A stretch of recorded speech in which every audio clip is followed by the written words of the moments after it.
coming up. It's terrible, and it's all over the country. For close to a decade, recurring droughts have killed crops and cattle and created a food crisis in Namibia. At the moment, all the dams which provide for the cities are below the percentage that it's supposed to be. The South African country has found ways to use the dry climate to its advantage. It's the most exciting trip of my life. But in recent years, the weather has done significantly more harm than good.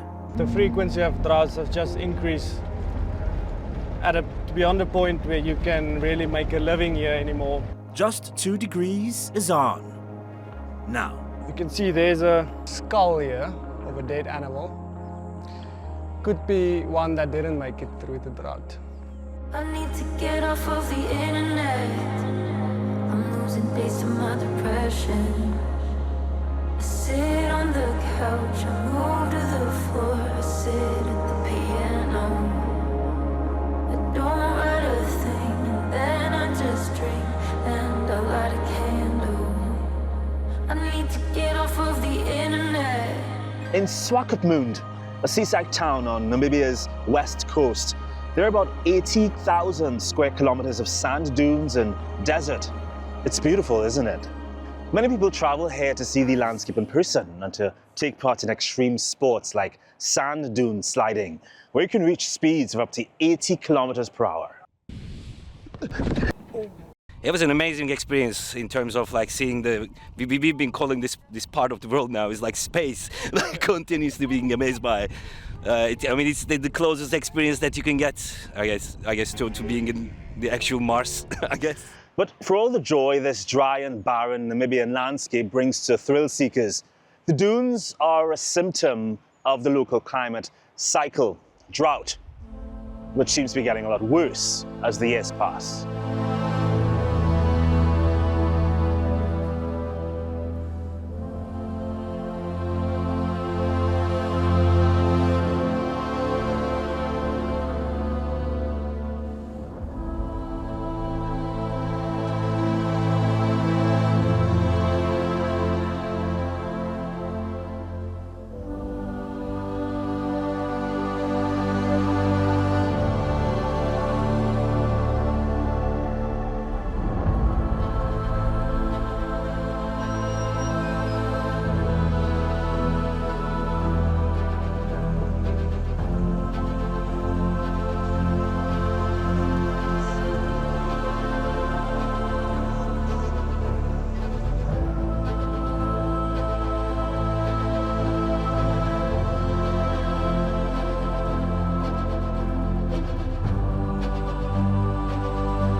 You have so much to live for on your farm. While you're hoping, Minky and Jerry, take us back to 2024 when you guys were getting no rains, no water to grow grass. Your crops, you were gone. Your animals started getting skinny. What was that like for you last year? No, it was terrible. It was probably the worst year of our lives as farmers. Our boreholes dried up. There was only one left, which we had to supply the whole 5,000 hectares on the farm. There's no grass. We had to buy food for the cattle. So it's a year I would never want back again. It's terrible. And it's all over the country. They say it's the worst drought in probably 100 years at least. How exactly did you and your family get through 2024 with so little rain? So to be honest, if it wasn't for the extra food we bought for the cattle, they wouldn't have made it. So we pushed through, and we just had a little bit of rain lately. It was just enough to bring up the grass a little bit, but ever since there haven't been rain again. So if it's not gonna come soon, we're gonna have there's actually cattle in the country that's dying, and that's the main source for farmers, their income. I understand because of Namibia's location, it doesn't get a lot of rainfall. There've been drought after drought after drought over the past decade or so. So surely you guys are like used to this, but can you say whether or not it's getting worse or getting better? I would definitely say worse. I remember when, as a child, we had a lot of rain, or more than now. Our lakes were filled up. We were playing every December around Christmas. We were swimming in lakes and stuff. But the last 10 years, it's like I can count on my hand. There's maybe once or twice we had that privilege of doing that. Never before have it dried up the borers this much, this frequently, every second year. So definitely things is changing, and yeah, I don't know. It feels it's just getting worse and worse. And you guys use wells that you have to dig. What is that like? How deep do you have to go? How many wells do you need to have? So we mainly, it's mainly about 100 meters deep, 100 to 150. But then we rely so much on runoff water from the mountains to the lakes, because out of that big lakes, we pump water to the wildlife, the cattle. And this whole last year, it was all just, we never got dam water. So that's when the borers, there was a big strain on it. So yeah, we didn't have any rainfall hard enough to bring water for the lakes. Easily 5 hours you spent driving water to wildlife just so they can survive. So I just want to show you guys how it have affected the cattle. They are quite skinny, like you can see that one. The ribs are showing, this one also. Very skinny. Last year, I think it was in November, the Namibian government had a set of a set of policies that they had, including the culling of elephants and other animals. I mean, from the outside looking in, it seemed really barbaric, for lack of a better word. But based on is that a necessity? Has that become a necessity in order to protect the many by killing a few? Yeah, unfortunately, it is a sad situation and obviously very controversial. So many would agree, and many people don't tend to understand the reasoning behind that. Is because, like you mentioned, it's for the bigger picture survival of a species. If there's a mass extinction because of drought, then it's better to now just get the numbers correct, so there's at least a few that survive. One of the stuff the government did want to do is because in the north where there's people planting crops and stuff, there wasn't any rain, so they didn't have any crops, so no vegetables. Our country is not a country that import that much to sustain the whole population. So when they didn't have food for stuff like crops and stuff, they wanted these, by culling some of these animals, they wanted to provide that meat to that people. Yeah, hopefully there's rains coming soon, because otherwise we might face mass starvation. Wow, that's a really strong thing to say. Yeah, especially areas where there's a high animal population. There now might not be enough food for them in the near future if there's no more grass and good rainfall. So that's a big problem. I want to show you guys how it is living on the farm when we have a terrible drought. That's my house where I live. So this all used to be a lake everywhere around here. The frequency of droughts have just increased beyond the point where you can really make a living here anymore when it comes to farming. You've become pretty popular on social media because of a very interesting relationship you have with animals. I mean, every time I look at your feeds, you seem to have a new animal on there. So I'm not too sure exactly how many animals you live with, but you have a really interesting dynamic with them, and people have kind of fallen in love with you and how you treat your animals. It must have been even tougher for you and your family to know that, you know, this is basically a life or death situation if this drought gets completely out of hand. Yeah, no, exactly. Like, it breaks my heart to see these little ones. They are so fat and well kept. We look good after them, but their species in the wild is starving. I remember we are driving on the farm and there's just like dead oryx or antelope laying there. You couldn't get up. It's because that's just so weak. No grass, no water. So it breaks your heart. It's something that really makes me very sad to see. And yeah, it's actually a big concern for the future. We don't know if this is keeping on happening, these frequent droughts. I don't know where is going to be the end of many people in this country, in the farming community. How abnormal is the rainy season this time around? Yes, in 2024, we got less than half of the average. So our average in our area is about 320 millimeters. We got close to 150, 160. And then it's very important for the right frequency that the rains have to come each week. Otherwise, if there's 3 weeks with no rain, the grass just burns dead because it's the scorching heat of the sun. So it's not just that straightforward. If it rains hard once, it's not solved. It doesn't rain money, it doesn't rain grass. So it have to come frequently. But this year, the predictions are good.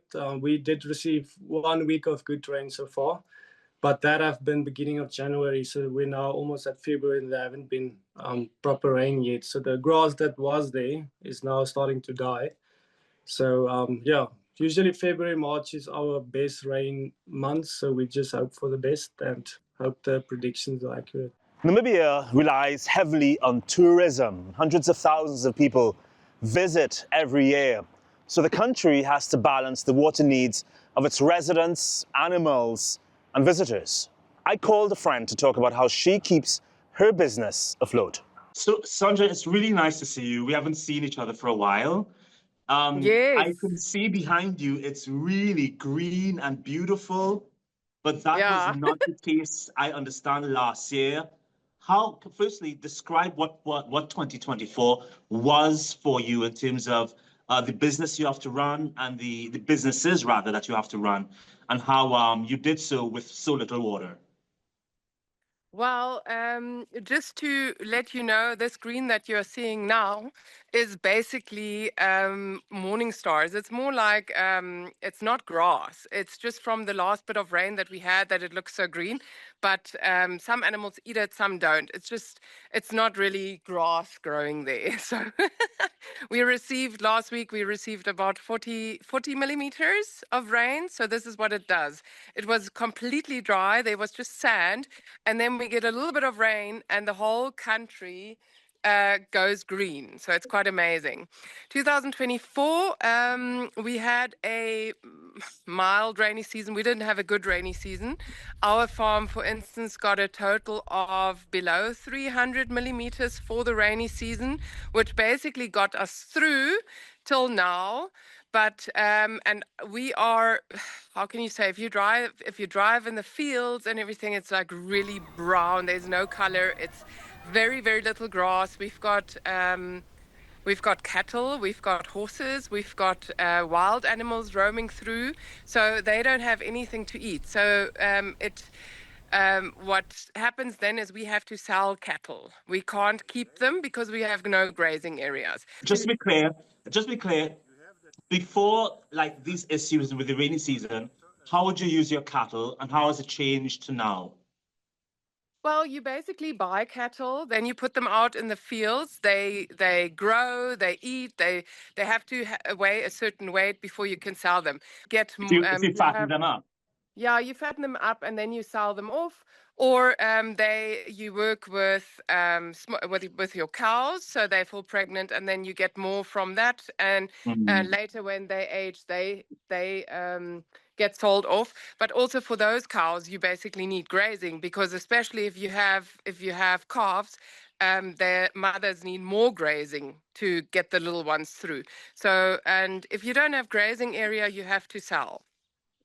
So how hard were your businesses hit because of the little rainfall that you got? It's always a challenge. I mean, in the farming industry, you never have profits. you literally you don't work with profits. My business is a different one. I mean, I'm in the travel industry, so I'm not impacted as that as the farming, because I don't need those resources to work. So So, like, and if people like me came to Namibia, how does the country accommodate, provide enough water for its tourists and for its residents? everywhere you would have a sign that says, please be careful, don't use too much water, only when necessary, and things like that. Usually your towns, they have water reservoirs which are they have to be a certain percentage, and then you can use water freely. But at the moment, all the dams which provide for the cities are below the percentage that it's supposed to be. So a lot of water restrictions are being put in. You may not fill up your pool, you may not water your garden, so everything dies. And you cannot, if your pool is empty, or if it's full, you can keep it full, but you may not refill it. And there are procedures in place. So you're not allowed to fill up or use you more than a certain amount of water. If you shower, you have to catch up the water that goes down so that you can maybe water your garden with it. Sorry for the noise. Farming. Tractor driving past. It's not a problem. I can barely hear it. Talk about this issue of having wells. How important are wells for your home and for your business? You mean like boreholes? Or yes, yeah. These holes. So we on the farm, we've got boreholes, probably 6 of them in different areas on the farm, and those get pumped the whole time to fill up the basins for the animals to drink from. So sometimes if animal drinks on the other side of the farm, then you don't have water here. So it's all it depends how big and how fast your water flows. So we pump from the river. Which basically was running actually last week. We were so happy. So at least our water got filled up. And there was quite a bit of rain in the northern Namibia, in the northeastern Namibia. And we had a bit all over, but the southern side still looks really bad.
Off Namibia's coast is a British overseas territory in the middle of the Atlantic Ocean. It's called St. Helena, and because of its remote location, prisoners were banished there to the island in the past.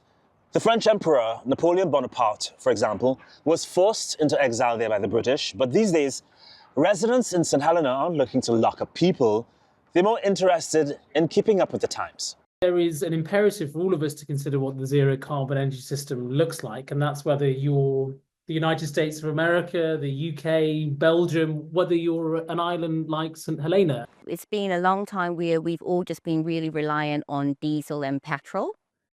We spend about £5 million a year bringing diesel in. But it's not just the cost to buy the diesel, it's the cost to transport the diesel to the island and then transferred into our storage. Since the government invested in wind turbines and solar panels to help contribute towards our electricity generation, I think it's very possible that we can become completely green. there's still a little bit of skepticism, I think, about whether or not renewables and electric vehicles is part of St. Helena's future. The electricians are so far away, the charger is so far away. It allows us to stress test a lot of our systems, be that the data connection into the charger, to see if we can fix something so remote. But I mean, we've had electric vehicles arrive on the island now, and they do work. And even though they've only got 4,000 inhabitants, I think that being able to explore the zero carbon context for a small island nation is really important. We're very confident we can. We've proved it in the past, but it will be a real live test bed for us to just really test and make sure the next generation of chargers that we might produce take some of that learning into it. It obviously has the advantages of reducing their environmental impact, but it equally has the advantages on improving their energy independence and actually guaranteeing some energy security for those island nations as well. So we're hugely reliant at this current state on importing diesel. We could only have diesel generation in terms of resilience in case something goes wrong with the renewables. You've got the geography or the geology that allows for pumped hydro storage. It's a really great option, one that's been road tested and deployed over the course of many decades. But it's entirely possible that we can run an entire island from renewable energy. It's helped to open up people's minds in terms of what is available. So I think, it's hugely encouraging to see islands like St. Helena taking this initiative to establish those proof of concept trials that will enable them to move towards a zero carbon economy. Over in South Africa, penguins are dying, according to conservationists. It's because the environment isn't a healthy one for them. There are many factors, but the number one cause, there just isn't enough food for them. This is because there's only about 10,000 breeding pairs left in South Africa and Namibia where they occur. It means we've lost 97% of the population, and the species could become extinct within my lifetime. So it's something that really is a critical issue at the moment. We were up in Botswana and some of the safari camps, and also near Kruger Park, and so many different things you're seeing are in danger. I mean, they're just being taken out, I guess is perhaps a bad word, but it's just a shame to see. And the penguins here, are beautiful, and it's a shame that they're now critically endangered. And I just hope that there's a lot of activity taking place to try and help them. What can we do at a colony level to prepare for that?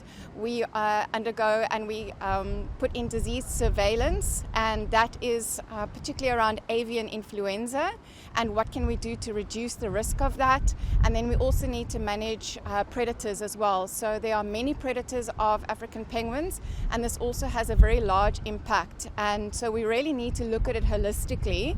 And then we also conduct a lot of science together with collaborators to better understand their movement, the threats at sea, the threats on land, and try and make recommendations for how we can safeguard the species and prevent it from becoming extinct. Seeing them, hearing that they're critically endangered actually kind of breaks my heart.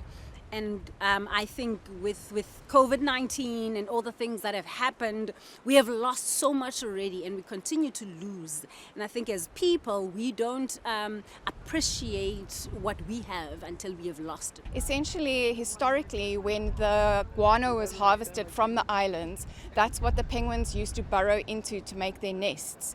But it was harvested for fertilizer, and so that's been removed, and so the actual material for digging their nests was removed, and so artificial nests are incredibly important, and the recent science has shown that it does improve breeding success, so we need to keep on doing interventions like that. And that's our show. I'll leave you with more of Ruben, who isn't only a farmer, but a social media influencer with over 1 million followers on Instagram. What are you doing? Cindy, don't share food at all. Who's this? Betsy. Kom hier. Oh, she's getting heavy. He's like the supervisor at the moment. Yeah, you have to work hard if your boss is here. It's one big happy family, and I really, really love them just so much. And before I let you go, Ruben, let me just ask you about Cindy. We know from following your feed, she's not been well for a while, maybe just old age. You guys are still trying to figure this out. What's her health at this point in time? At this point in time, she's doing okay. You can see a little bit of deterioration because of the age. So we know our time with her isn't long anymore. But we're doing our best, but at this point, she's doing okay. Cindy was a very naughty child. She had to wear a diaper. She had to cut a little hole in it. So my mother had to wash it every time. She loves drinking bath water. She really means a lot to us. She's been there forever. So I cannot imagine a life without her. One more thing. You and Sydney seem, I know that you call her your big sister, but you guys seem to have a very interesting, I don't want to say love-hate, but like-dislike kind of relationship. You have to approach her very carefully sometimes. Yes, if you touch her food, she don't like that. She don't share food. So I'm always careful when I'm around food and her. And then also when you touch these babies, because she has such a motherly instinct, she don't like it if you touch them because it's her babies.